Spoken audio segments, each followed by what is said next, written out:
Entertaining, informative, and educational. Inspiring content that makes a difference. This is the Maximus Troy Publications Broadcasting Network. Join the Academy.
This show is brought to you by the Breeders' Academy, where we will help you to increase your knowledge of breeding, advance your skills as a breeder, and help you to improve the quality and performance of your fowl.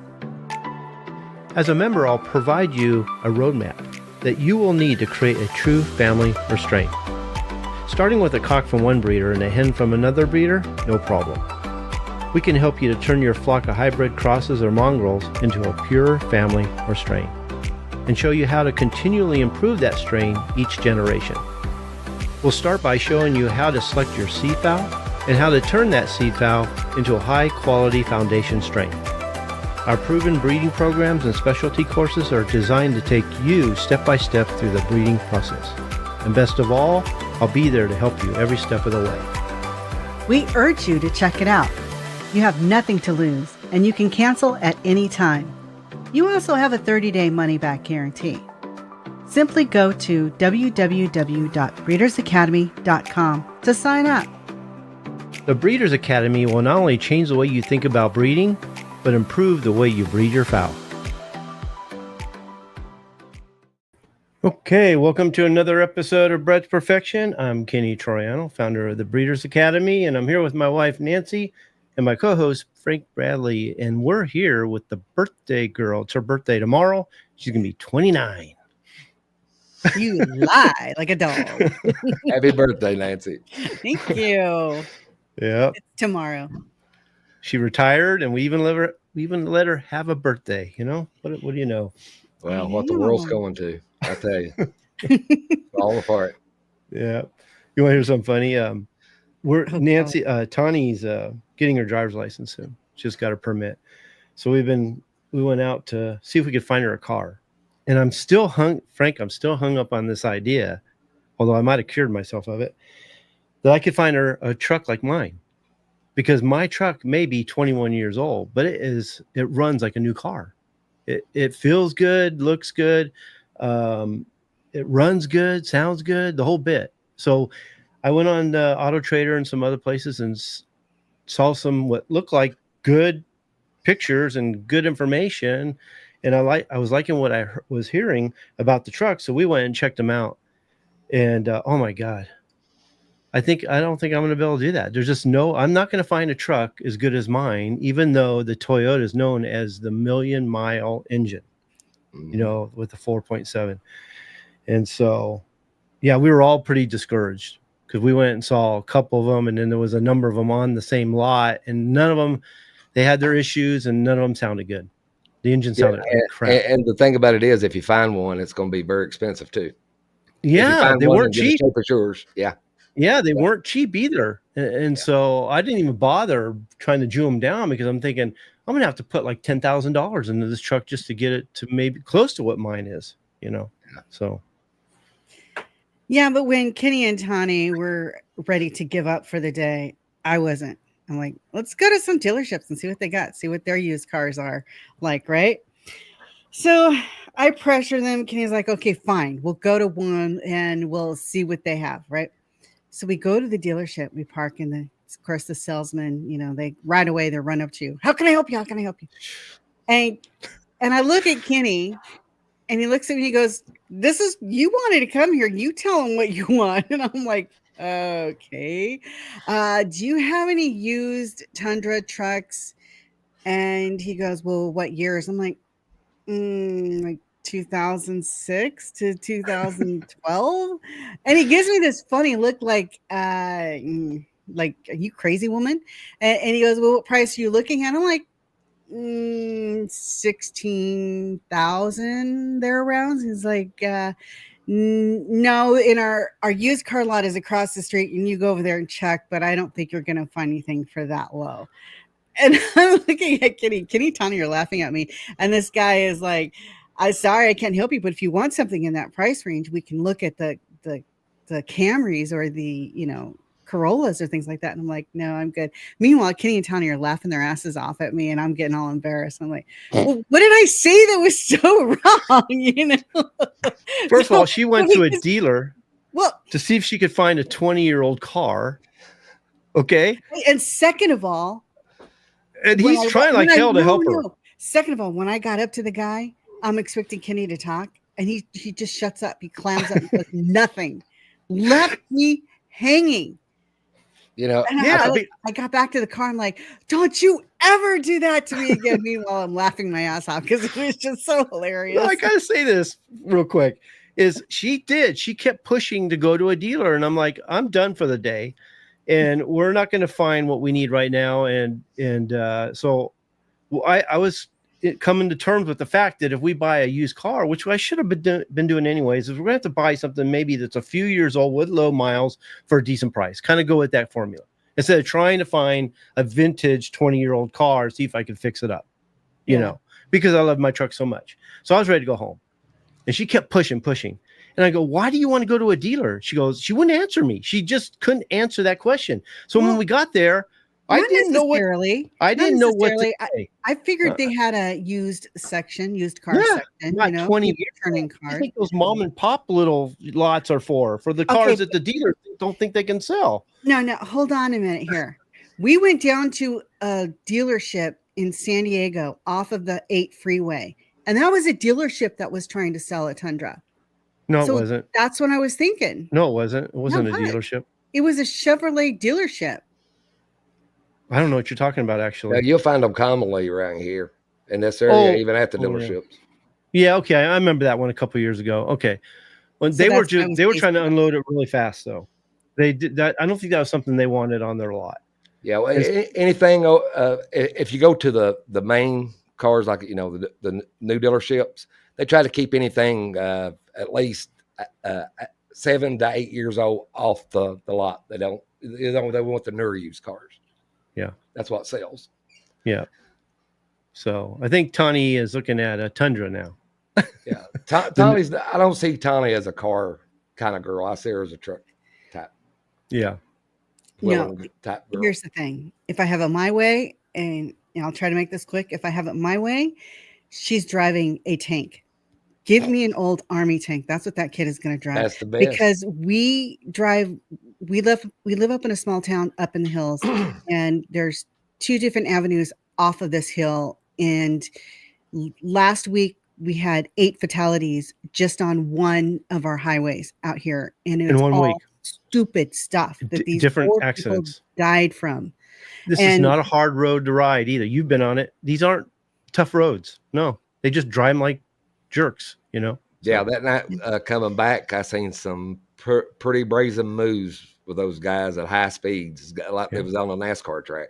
Well, the one a few days ago killed 5 people. Wow. And we believe that's a suicide. Head-on collision, committing suicide, taking some people with her. Ended up being a three car. You couldn't even recognize the cars. Mm-mm. She was going the wrong side of the road, full throttle. Took them out. And there was nothing that those people coming from the other side could do. It was around a blind corner. It's really sad. People committing suicide, but they're not only doing themselves, they're taking a lot of people with them. Yeah, I never seen it like this before. No. Yeah. So do not tailgate, people. Stay far enough away, because then you have reaction time. What was that, Frank? I said only tailgate the ones that deserve it. No. Don't tailgate anybody, guys. So anyways, all right. That's enough that. for my driving ability. Oh, and she did get her, should I say that? Should I tell him? Yeah. Okay, she did get her permit, so she's out driving with Kenny every day, which scares the crap out of me. As soon as they leave the house, it's so funny. The first time that she went driving with Kenny, they left the house, and 5 minutes later, I'm hearing all these sirens going off in the neighborhood, because you hear them, because we live in a small town, and we live, 4 blocks away from the main road, and I'm like, oh crap, I hope that's not them. And I wanted to call him, but then I didn't want to distract him, because she's driving. So it's you never really pay attention to that stuff until you're put in that situation. It's just like buying a vehicle. Okay, you get a vehicle and you start driving it, then you realize how many there are out on the road. That one of those type deals. It's amazing what we don't pay attention to most of the time. Right. Okay, for my members, I did take the Gene shopping video off the website for now. I'm going to clean up that particular video and finish up the program for it, and I'm going to put it all back on the website here pretty soon.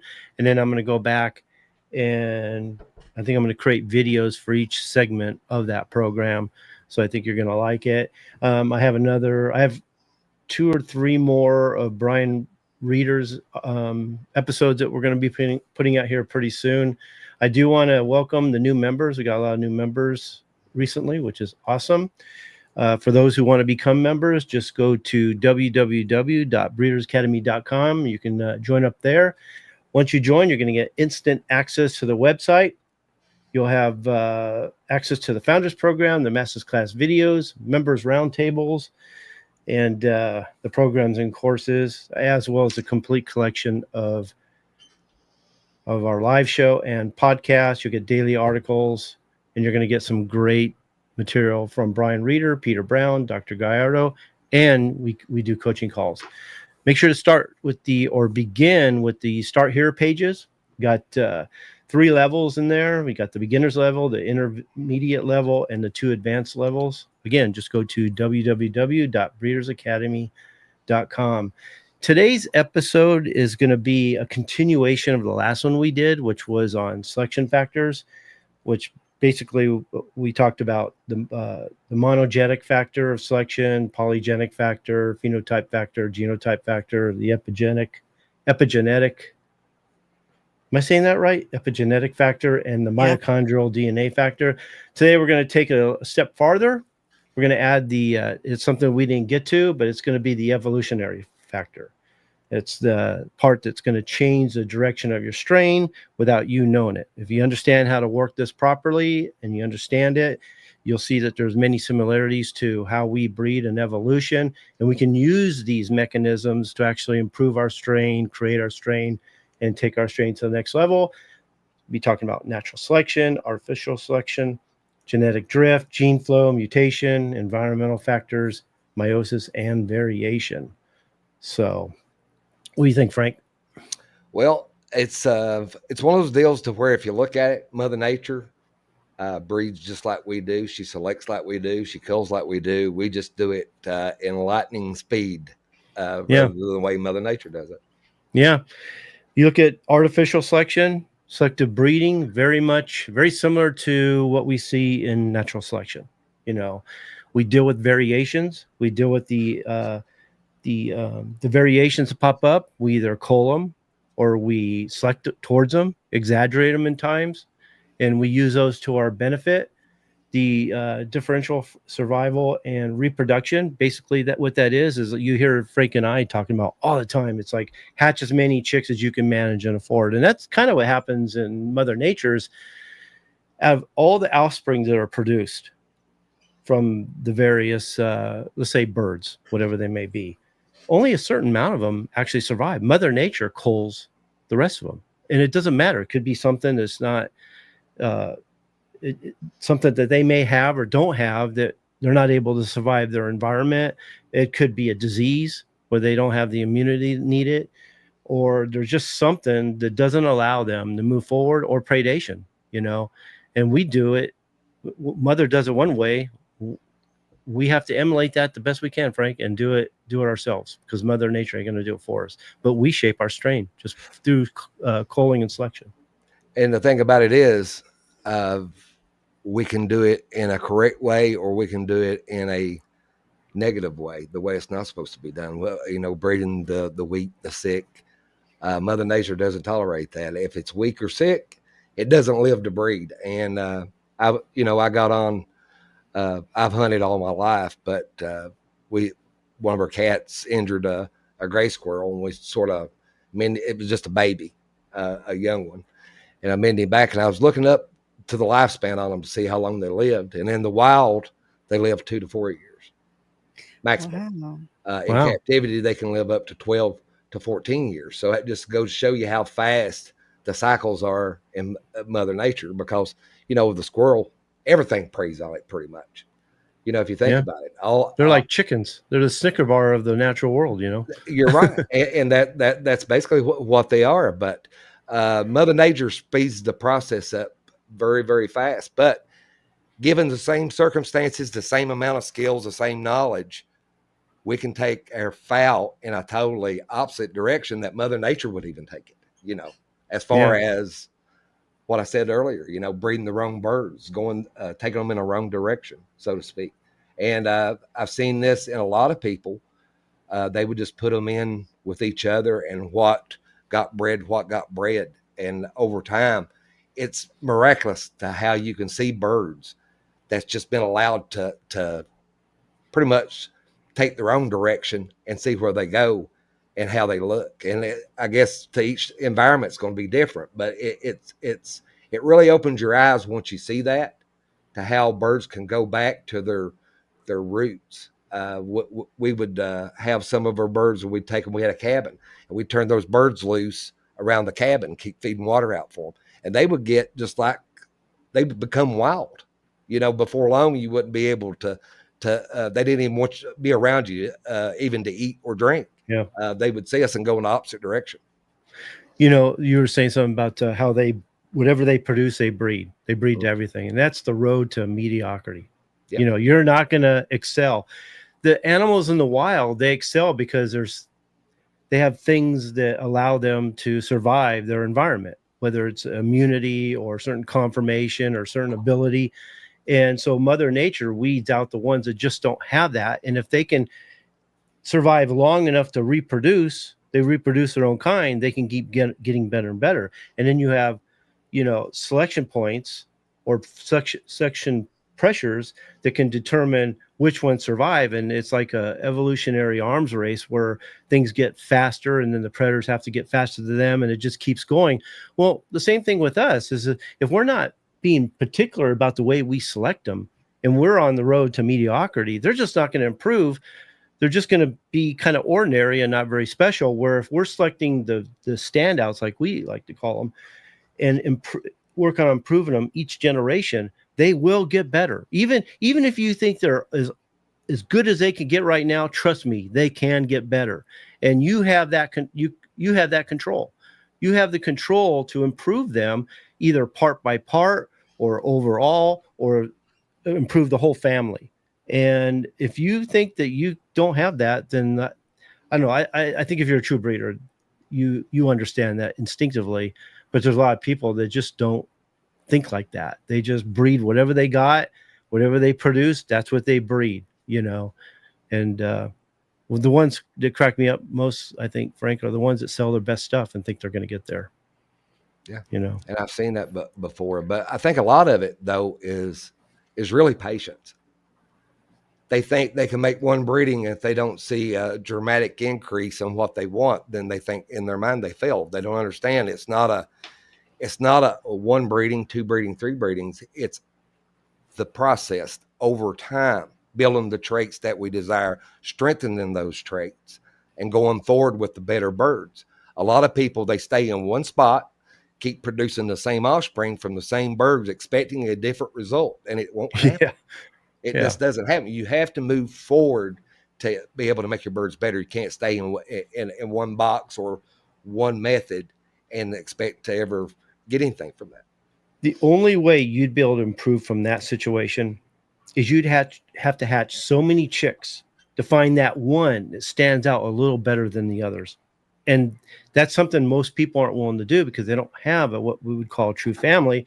They have a lot of different varieties, different breeds. They're hatching a clutch or two out of each of them, and they're not having the selection that they need to get the birds they need to move the family to the next level.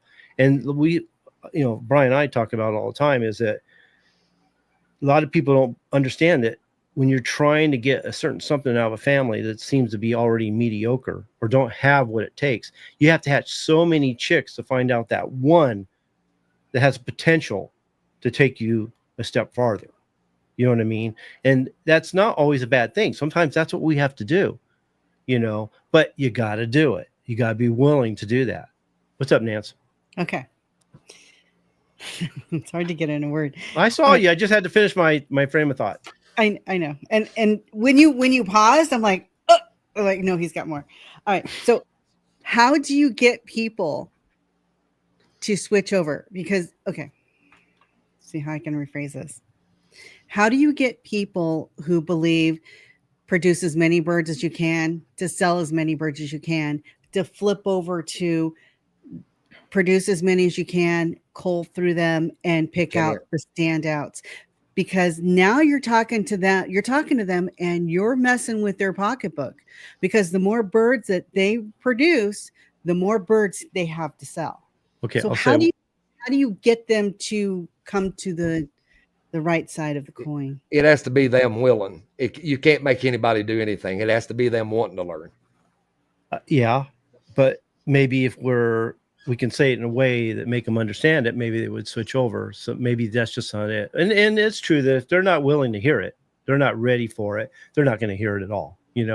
I'm hoping there's more people with an open mind than we think. But no, I mean, for those who are stuck on the fact that they're producing a number of birds to make money, and every bird they cull is money loss. I can't help a person who's willing to rip other people off because they're willing to sell everything at any cost. You know what I mean? To do that, even though the bird, they're not going to get a couple $100 off that bird, they still think they're going to get $50 off it. But if they were to create a true family, they're going to produce better birds and have more repeat business. Okay. So I would just tell them they got to select the standouts that are for themselves. They got to cull all the defective, substandard, and sick birds. And then what's left, they sell. And if they're decent birds that represent their breed, they should be able to sell them for a decent price. I think that's the way they should do it. Yeah. But you see people selling, and I've seen this the last little bit, people selling defective birds. Blemished is what they call them. Blemished, defective, crooked toes, broken bill, crooked breastbone, a lot of defects. And somebody out there, they're like, well, I can get a better deal out of it. I can't afford good fowl, so I'll start with that. Now, can they start with that and actually breed from those birds? Depends. Yes and no. It depends on what defects or blemishes that they have, what type of bird that they are. But it a lot of times, if you see that and you're wanting to breed birds, this is the only thing I can tell them. You need to start out with the best that you can start out with. If you're going to start out, do it and do it right. It's less headache. You're going to get to where you need to be faster. So start out with the best that you can. It's like this. If somebody had good birds and they had some that had crooked toes, I'm sorry, I'm not going to take a chance. Yeah, it could be the incubator. You could breed from them and never have a problem in the offspring. But what if you get those birds and you breed them and you say, oh, look, no crooked toes whatsoever. See, I told you it was just probably the incubator or whatever. But you're not going to know until 3 or 4 generations down the road. And then next thing you know, every bird that you're producing has crooked toes. So be careful with those blemish, defective birds, because a lot of times they can turn around and bite you, because especially with rye-tail, everybody's heard my story. And that was really good for me to learn that lesson, because that taught me a very, very humbling ending to what defects can get you in a string, just to where it makes a mess that you can't get out of. Yeah. F.B. Hutt in Genetics of the Fowl talks about how people like to blame things on the incubator, on their environment, on nutrition, that's why they have these particular defects or these particular issues. And he was saying that it's the environment. It could be the nutrition, it could be environment, it could be whatever's happening to them right at that point that could cause them. But he said it's the genetics that allows it to happen. Mm-hmm. So you got to treat everything as if it were genetic. If it's the environment, fix your environment. If it's your incubator, fix the humidity and temperature of your incubator. If it's the brooder, fix the brooder. If it's nutrition, fix your nutrition. But you got to treat it as if it were genetic, because since it's the genetics that allows it to happen. It's like Frank said, you breed the first time. Let's put it this way: if you breed the defect together, you're going to get more of them. You just do. Okay, that shows right there it's genetic. Okay, if you breed a bird that has a defect to a bird that doesn't, chances are you're not going to see it in the following offspring, the next generation. But now all of them carry it. So now that you breed them, you can have more birds that are carrying the underlying defect within their genome. You breed them together. Now you have a bigger percentage of them. You make the mistake of breeding 2 birds that have it even a little bit. Now you have them all. So it builds on itself generation after generation, rather than just culling it, fixing whatever you think the problem is, but culling the bird with the problem, and then moving forward with the birds that aren't expressing the problem, and then move on from there. So, and here's another thing to look at too. Just because they're not showing the defect doesn't mean it's not in the recessive part of the genome. Okay. Yep. They cannot express it, not have a defect on their body, but you made it to 1 or 2 that's not even actually expressing either one, and still get the defects from that. Those birds produce the defect. And this is where like inbreeding comes in. It becomes the detriment of the breeding program to some people, because you inbreed them and you start seeing those kind of defects because it starts showing itself. Exposure. And we say that that's not what inbreeding is used for. I mean, it can be used for to express defects. That's fine, but people take it the wrong way, thinking if a handful of birds or even 1 bird shows a defect, then there's a problem. They destroy the whole family or destroy the whole bunch of offspring. And no, I mean, whenever you inbreed, you are going to get, even at different levels of the inbreeding and different levels of where you're at, or different stages of the program, and you decide to do the inbreeding, you're going to get different results. But the fact is, no matter where you're at in the program and you do an inbreeding, the intensity changes, but you still run into the idea that, or the issue that you're going to get some good ones, mediocre ones, and bad ones. And that's inbreeding to me doing its job, so I want to select the ones that are the standouts, that look the best and have the overall, because I'm a complete package kind of guy. I want birds that look good. They have to look good, act good, and sound good. And then I move forward with those. I cull the defects, the substandard birds or the weak birds, and then whatever is good that just aren't my standouts, I think I should be able to sell, no problem. Okay, but inbreeding gets a bad rap just because of what you were saying. So Yeah, but and that's the reason that's the reason we always say the birds that you inbreed, even if they're standout, they look good, you still have to test them for the traits that you desire in the birds. You just can't say, oh well, he's the best looking one. I'm going to do. You still got to do all the work that comes with it. But if you don't know how to inbreed and do it in a proper way, and a lot of people does it because they have to save a strain, a name, whatever it may be, and I think that's what gets them in trouble. They're inbreeding birds that shouldn't have been inbred to start with, and they're doing it out of desperation because that's the only two birds that they've got, or the best two birds they got, and they shouldn't even be done that way. So if you really don't know the process of inbreeding, then I think you need to stay away from it until you learn the proper way to do it. Yeah. Did you want to say something, Nancy? I did. And I just posted it. So here we go. Okay. But don't all birds have some form of defect within their families? And if that's the case, if that's a yes, which I'm sure of it that it is, how do you go about selecting your birds to buy as your Adam and Eve? The phenotype. Okay. Now, I'm not going to say every bird has a defect. I'm sure there's some that don't, but you have to assume there's something hiding underneath there. But that's not what we go by when we're selecting birds. We're going by the phenotype. So if we look at a bird and it has the right type conformation, station, carriage, has the right color, right temperament, has everything we're looking for, then and it represents its breed. We can move forward with that bird. Okay. We just have to find a hen that has that meets the same criteria.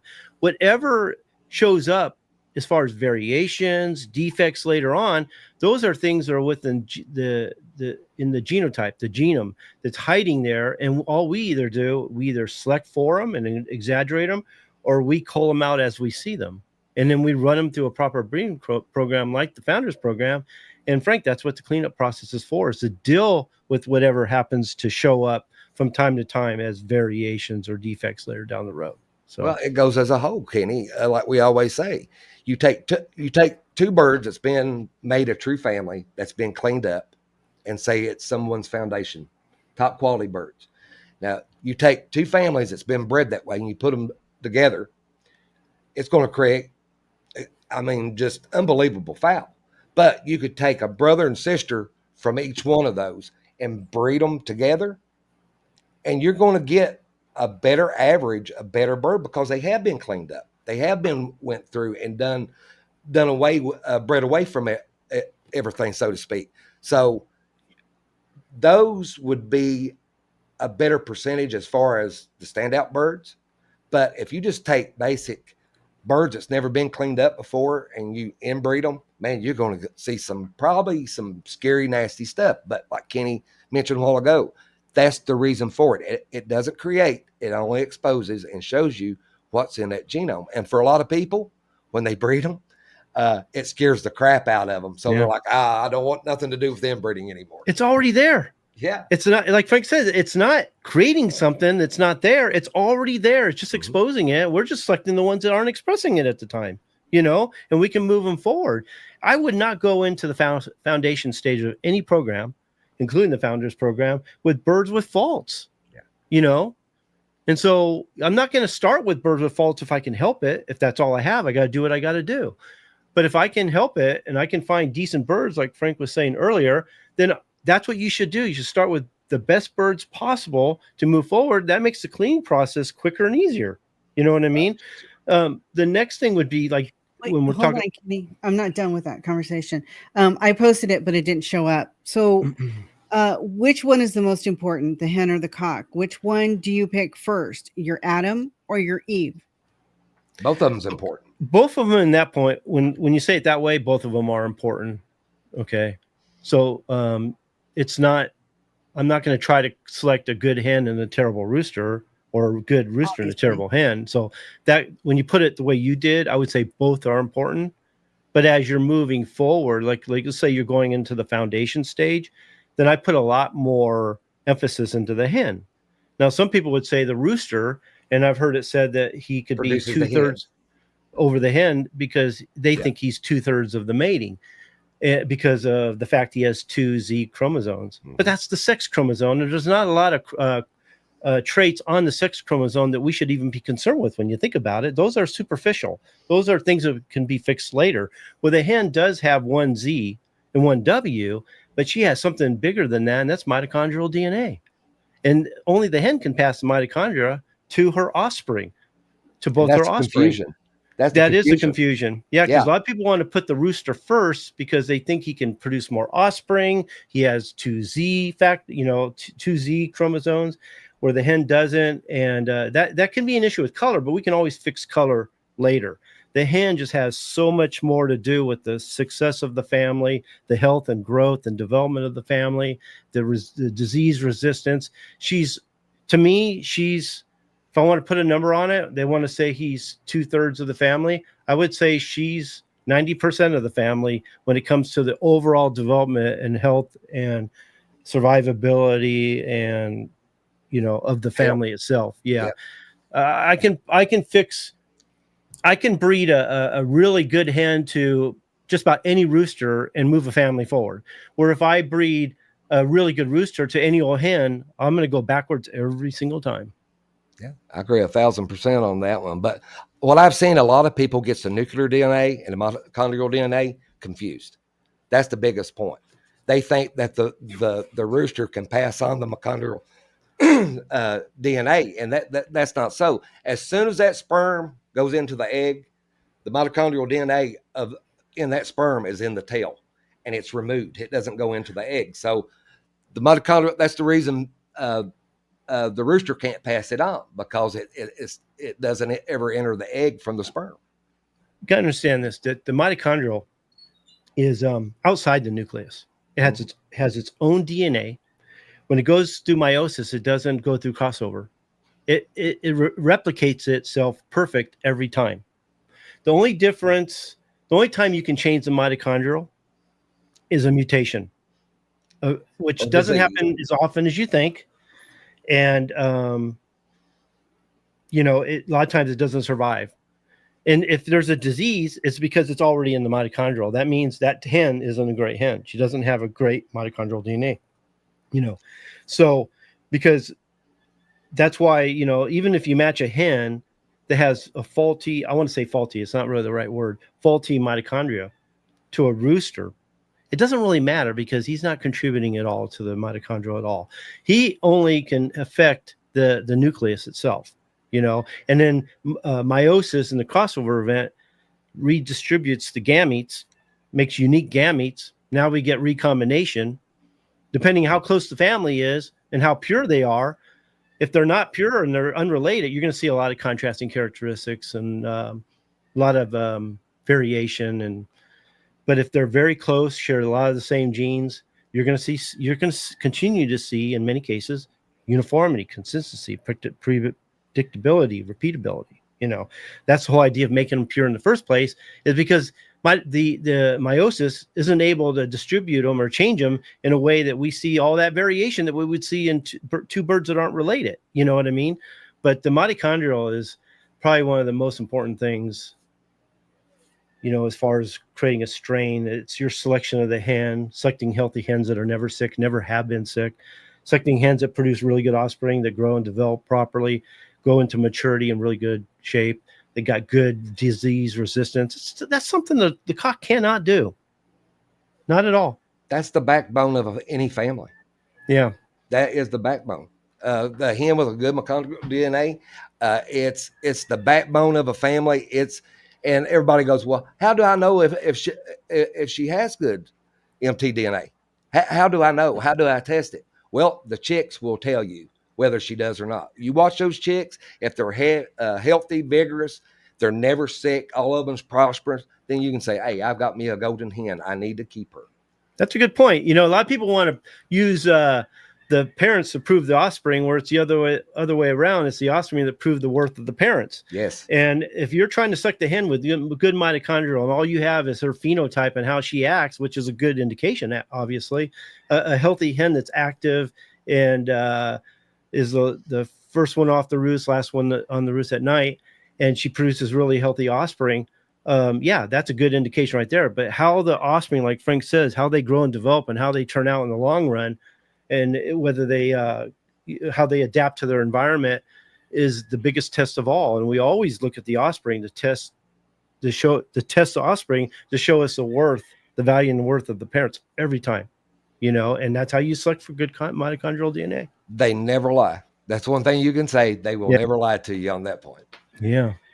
Okay, so let me ask you this.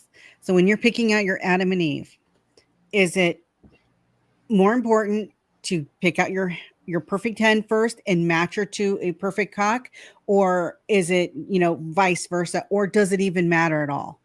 Okay, you used a couple words there that I probably wouldn't use. Selecting the perfect birds, I wouldn't put that on anybody because that's really tough to do. You just got to pick the best birds possible. Sorry, best. Okay. Then. No, it's like, okay, some people gravitate more to the rooster. So they're going to go to the rooster first, and they're going to find the best rooster they can. Then they got to go, after they find the rooster, they're going to go to the hen, and they're going to find the hen that has the same criteria we were talking about earlier, but also matches the cock as close as possible. The less contrasting characteristics she has, and if she's free of defects and is healthy, we're golden. We can move forward. We're gonna probably move on pretty fast. Now, what's hiding within the genome? Well, we'll find out as we breed them. The more recessive they are, the less the less problems we're going to have. They're going to move forward pretty fast. And I want to add one thing to that, though. One thing, what Kenny said is spot on. But one thing I want to add to it.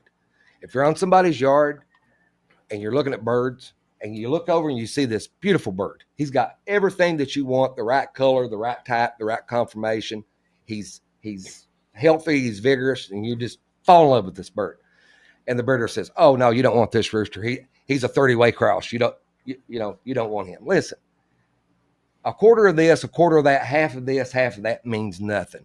What means and only means something is what that bird has to offer in his genome. What you see on the outside, what you see on the inside, what that bird possesses. You can take a cross bird, a hybrid bird, and make just as great family, probably a better family out of it than you can most straight bred birds this day and time, So don't let the names and the crosses and, all that worry you. Look for the individual that you want, what you're attracted to, the right type, right conformation, the right health, all that. Pay attention to that and forget the names. Let me say something, Nancy, before you say anything else, because I think I might even have an answer for you. Sometimes it's easier to select the cock first because most breeders have good breeders have less cocks than hens. So if you pick the hen first, it's harder to match a hen to a lower number of roosters than it is a rooster to a larger number of hens. That's usually how it works. Just an idea. So to me, I'd probably do it. I'd probably pick the rooster first and then pick the hen, but I'm going to pick the best hen they got. Okay. You know what I mean? So yeah. On the yellow legs that I got the rooster and he was 5 years old before I ever found the hens. Wow. He was 5 years old. But here's the thing. Now I wouldn't do that the opposite. This is my point telling the story. A rooster reproduces sperm.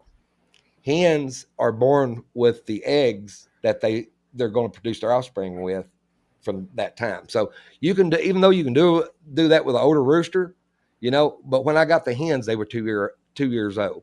So that's what I started with. And I'm sure someone's saying, he didn't get much out of those chickens. They, rooster being 5 and the hens already being 2. So he probably didn't get to breed them very long. I didn't need to breed them very long. I got them to start the family with. I didn't get them to keep producing. I got them for more or less to start the family with, and that was it. Yeah. We're talking about selection and we're talking about evolution and selection. Genetic drift is a big one. Now, genetic drift is used in a number of ways. Whereas when we go to someone's farm to buy chickens and we take a pair or a trio from them, we're taking a sample of their bloodline. Depending on how good their bloodline will depend on our sample, how good our sample is. and let's just assume they have a good bloodline. So we take a trio from them. That trio has potential of creating a family because of the smaller number of genes and smaller number of birds, of creating a family that's far superior than the family they came from. And that's what genetic drift is. It's a small number of birds from a large that were taken that come from a larger number of birds. Okay. And what happens is when I take a sample of their birds, that I'm going to get from the offspring, I'm going to have some choices to make. And if I know what I'm doing, I know how to select them, I know how to breed them, I know what represents the right bird for that particular breed, then I'm going to know which birds to select, and I'm going to make bigger progress faster than the original breeder because he's dealing with a huge gene pool, and he's not selectively breeding them as tight as he needs to get the standouts he needs to move the family forward. Whereas I've got a small number of birds here, I produce some offspring, I'm going to select the standout. And because I'm starting with a smaller number of genes with smaller number of birds, that direction, chances are going to go in a completely different direction than the original breeders. Now, if they go bad, they go in the wrong direction, then my selection wasn't good and I screwed them up. But if I select them right and I understand what I'm doing, I'm going to be able to make bigger progress faster than the actual breeder. Now, let me say one more thing here. There's another reason the genetic drift comes into play in that, and this is part of selection, is that let's say I have a great family, they're doing well, but all of a sudden something happens, whether it's the weather or disease they weren't used to, wipes out most of my birds.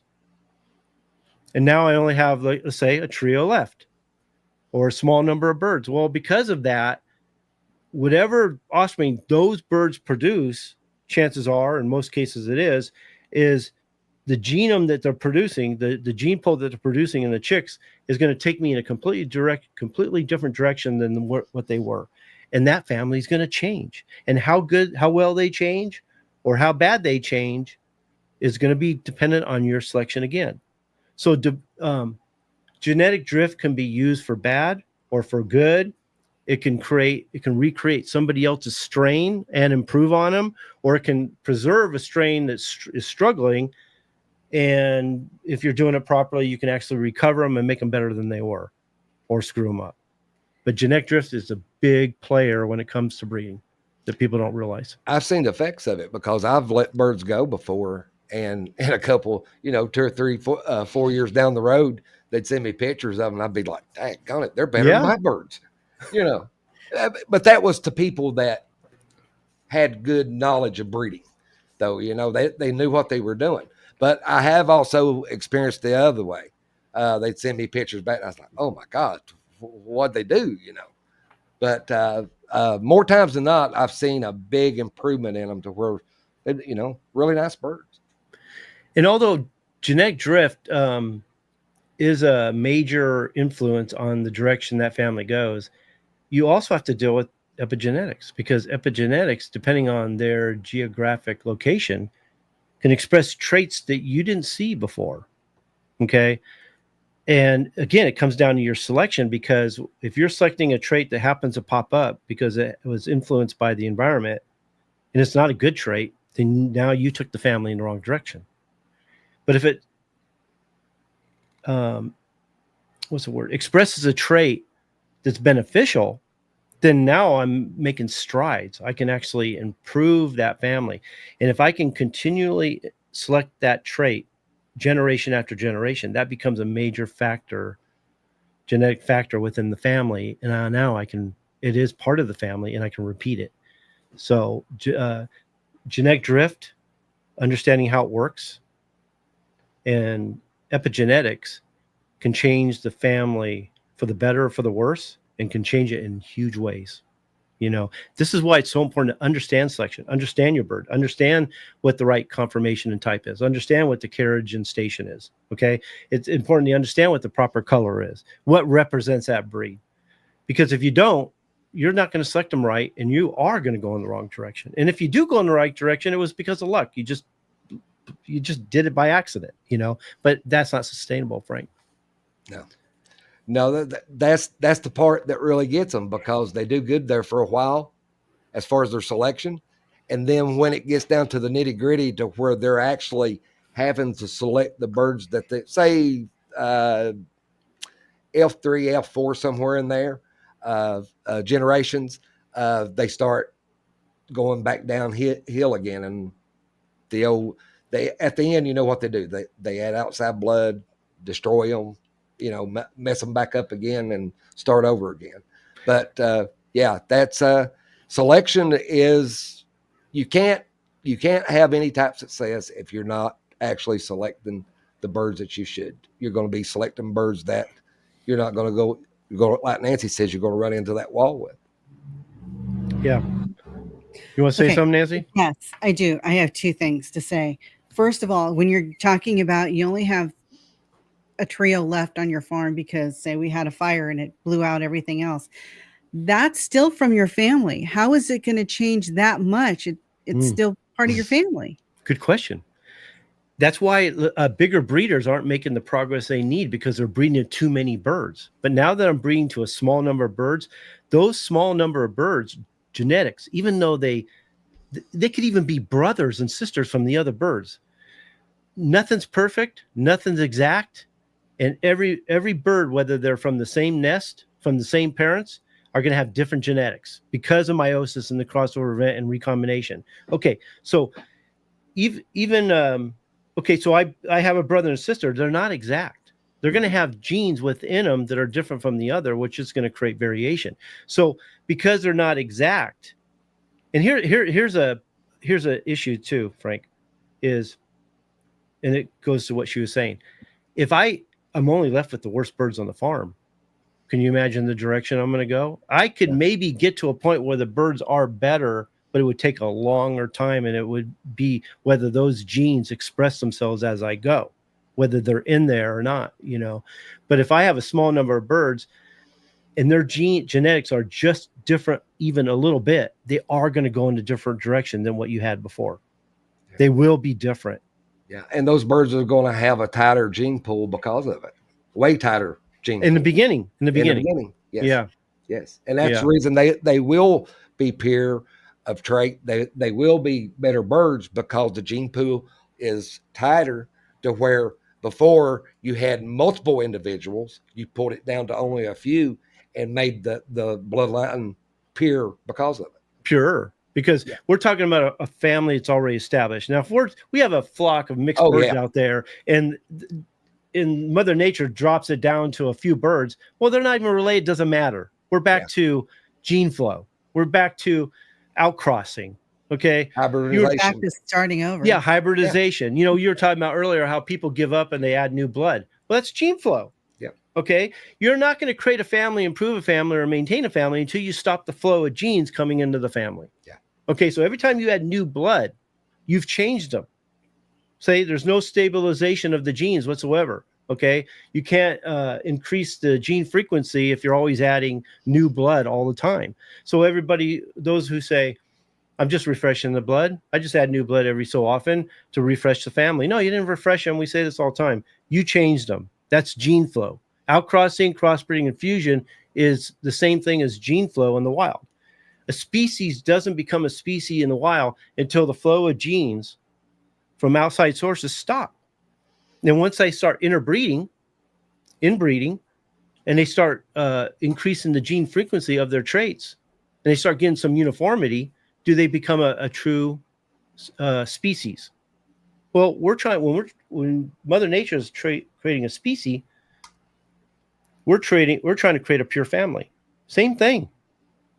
Okay, we can keep improving the uniformity and consistency, getting to a point when they're repeatable and predictable, as long as we don't add new blood and we keep fine tuning them and culling out the crap, breeding to the standouts. We're going to keep improving them, and they're going to get more and more uniform. Soon as we add new blood thinking we're improving them, you destroyed them. You start it completely over. That's why we say, when you got a family, Frank, don't ever start without a subline. It's imperative. Yeah, that's the lifesaver. But when I hear refresh, they are refreshing them. They're refreshing the defects. They're refreshing the sickness. They're refreshing a lot of stuff in there. Adding things that weren't there before. Yes, you're adding. The thing about it is when you do that outcrossing, you add blood.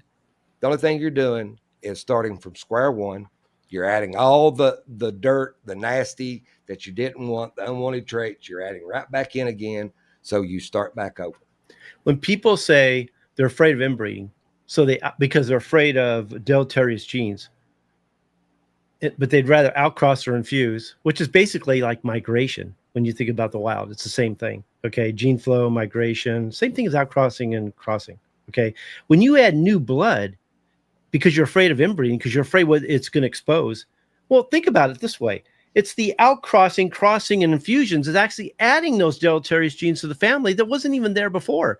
Now, when you inbreed, you have a greater chance of something actually showing up. You have a choice. Do you want to keep perpetuating and think you're hiding it, which is that all you're doing? Once you try to really make a family from it, you're going to start seeing it. It's the ones that don't express it, and you will get some that don't if you hatch enough chicks that you want to move forward with. So that's the penalty. That's the consequences of crossing.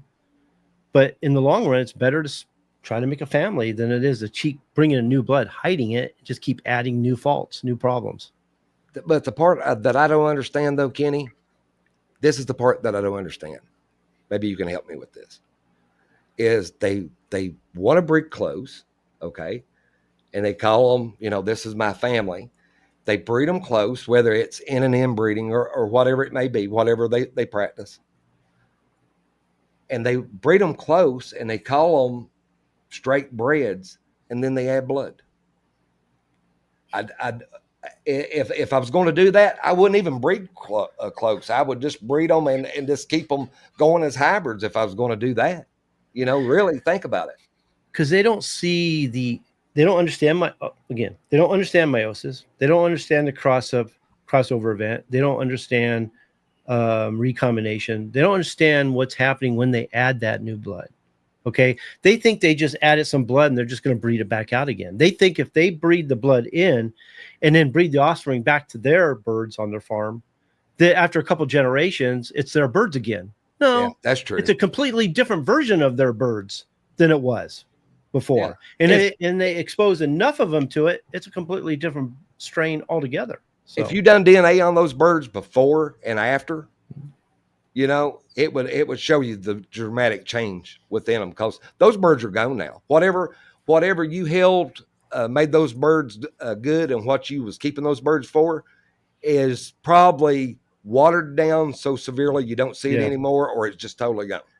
These are the same breeders that believe in correlation. They believe that ability, performance, things like that are associated to color of leg, color of feather, that kind of thing. There's no correlation. If we look at Mendel's law of independent assortment of genes, we see that those genes are not correlated with other traits. That's the whole idea, that they are their own trait and they're expressed independently of the other traits. So when you think if you're breeding, let's say a white leg, the white leg side, you're increasing a certain performance ability. You have no idea what you're doing, because it doesn't work like that. It's a delusion. If you're seeing a difference, then you're seeing something that probably isn't really there, but you want it to be there so bad you believe it. And what you are seeing is hybrid vigor. Whatever improvement you're seeing is hybrid vigor, which is very temporary. Hybrid vigor is the same as inbreeding depression. It is not passed to the next generation. The bird that has a hybrid vigor is the product, and it's very temporary. And when you breed it any further than that, it disappears. Okay, so you can't maintain or improve hybrid vigor. It's a one-time deal. And another thing that they don't understand about hybrid vigor is there's a huge, and guys, I cannot stress this enough, there is huge difference in hybrid vigor and a family trait that's been built on. There's a huge difference. And that's what a lot of people don't understand, Kenny, that it can be one time over here because of hybrid vigor and never, that's the reason it's not passed on when you breed them again. There's a huge difference. And that's what a lot of people need to come to terms with is hybrid vigor. What's the difference in the traits that we breed for to strengthen over time. In a Well, family. yeah. Okay. So let's say I have two birds. I get a bird, one of mine to Frank's, and I breed them together. Okay. And those two birds were not pure already. They're a product of crosses or whatever.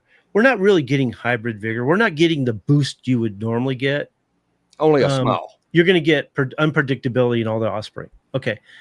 Which it means that you're going to get some that are good, some are mediocre, some are bad. And you think that the cross was not a great cross, or you might accidentally get more good ones than bad ones, and you think it was a big success. The only time you're going to see the benefits of hybrid vigor throughout all the offspring is to recombinant reciprocal selection, where you have two pure families that are established and they're uniform, consistent, predictable, repeatable. Inbred families. Inbred families, right? Yes. And you breed them together. You're going to get a bigger intensity of hybrid vigor, and you're going to see it spread evenly throughout the offspring. Okay, that's the best way to take advantage of hybrid vigor. But those birds are now hybrids, and the only way you'd breed to them is to start a whole new strain and start with like the Founders Program and completely start from the beginning and do a cleanup process. But hybrids are the product. They're not really meant for breeding. You would not want to use those hybrids to breed back into those families thinking you're going to improve them. I don't care how good they are. They should be better than the parents. They should be noticeably, I can't talk off some, very noticeably better, okay, than the parents because of hybrid vigor. That should be the case all the time. But not as far as breeding. No. But when I'm breeding two birds that already are crosses, and I breed them together, you're not getting the hybrid vigor you think you're getting. Well, really, and these are just numbers they're not exact. I'm just making them up in my head to give an example. Say you take two birds that's not related, both of them's hybrid, they're crosses. You breed them together, say because they're crosses, you're getting 40% of the hybrid vigor that you should have got. Okay. Then you go over here and you take what Kenny was talking about, two inbred families that's bred in the correct way. You put those together and you may get 92%. Okay. Average. So that's the difference in hybrid vigor and a family versus just mongrels or crosses. Let me take it a step farther. This is something Doug used to tell me, the way hybrid vigor works. And the numbers again aren't exact, but it gives you an idea how it works. If I breed two birds, and they're good birds, I breed them together, and they themselves represent 100% of their potential. Now I breed them together, and I produce offspring that are far better than the parents. They've got hybrid vigor.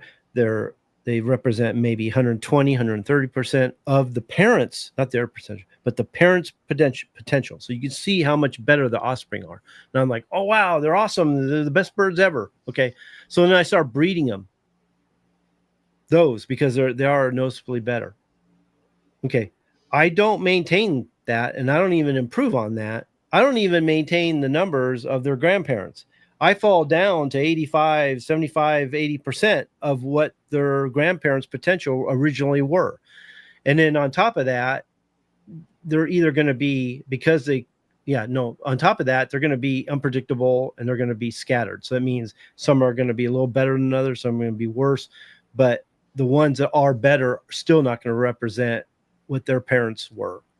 Okay. And that offspring, Kenny, if you breed those, it goes down again. It just keeps getting worse, Yeah.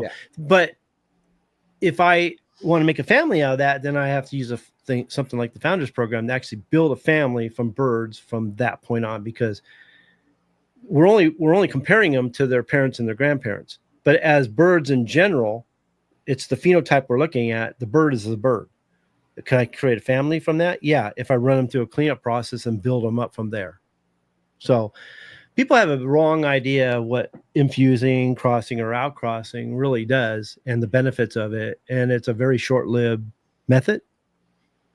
And you can't keep doing that. It just doesn't work like that. You can breed hybrids in methods toward building a family, but you can't just breed hybrids to be breeding hybrids. It doesn't work. Yeah. Sooner or later, it's going to bite you. Go ahead, Nancy. All right.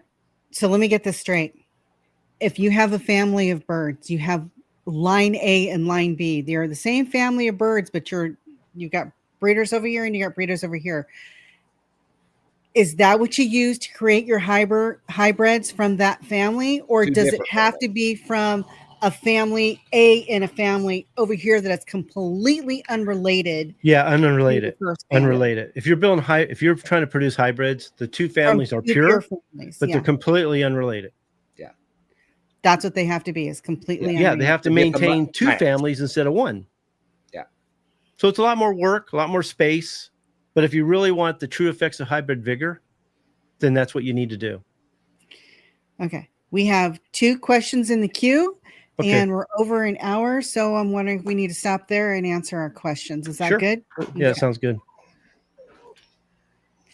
All right. Is it common then when one introduces new blood into their environment, many of them do not thrive and die, leaving them with only a pair or trio of roosters to work with? The first generation is hard. Because of the environment. They're not used to that environment. If I understand this right, you're bringing birds from a different environment into yours, and now you're trying to establish a family with those birds in a different environment. So, yeah, you're going to have some growing pains. We're back to what we were saying. You just got to produce as many offspring as you can so you can select the best ones. Sunny's a member. She understands the Founders Program. You just run them through the Founders Program, you know. Sounds good. All right. Now, Sean here has been having some issues. He's in Hawaii and he's having trouble finding a good feed. So he's asking if maybe he can get together with Frank to help him develop a feed for him out in Hawaii. Yeah, What and do I've you got guys him. think? I've got him one too. I've got it already made, and Wednesday I'll get with you, Sean. I'll get with you Wednesday, and we'll talk that over. I had so many arms in the fire, and I'll be honest, I hadn't been in the Breeders' Academy in quite a while, so I'm getting back everything caught up. So Wednesday or Thursday, I'll get with you, Sean, and we'll get that taken care of for you. Cool. Anything else? No, that was it. It's really hard for some people that live in the islands or live, It's terrible over there, and the feed that if they do, even though if they do have access to the feed, it's so old the time it gets there. So yeah, I really feel for those guys as far as finding good quality feed for their birds. Do you think you're going to have some ideas for him on what to do? Yeah. Does he have hope? Yeah. Okay, cool. Yeah. We'll get him situated. We'll get him taken care of. Awesome. Sounds great. Okay, good show. I love this. I love this topic. A lot of people would make greater progress if they understood the selection process in both the, natural selection, selective breeding, the way we use it normally, just understanding your birds, first of all, and then adding the mechanisms of evolution to your breeding program, and you make so much more progress. But thanks, Frank. I really appreciate it. Nancy, great questions. I guess I'm gonna have to take you out on your birthday now. So you earned it. I don't know. I just got a newer used car that I absolutely love. So I mean, I think I've gotten my birthday present for this year already. Oh no! But if you're take him thinking out about to Florida. You need to go to Florida. Yeah, we've been talking about that actually. The only thing keeping us from going is the freaking heat. Kenny was talking about the humidity in Florida, and I was like, "Oh God, Kenny, man, here you would not enjoy it here." We go to Florida, and we're like, "Oh, it feels so good." It's because there's always a breeze blowing.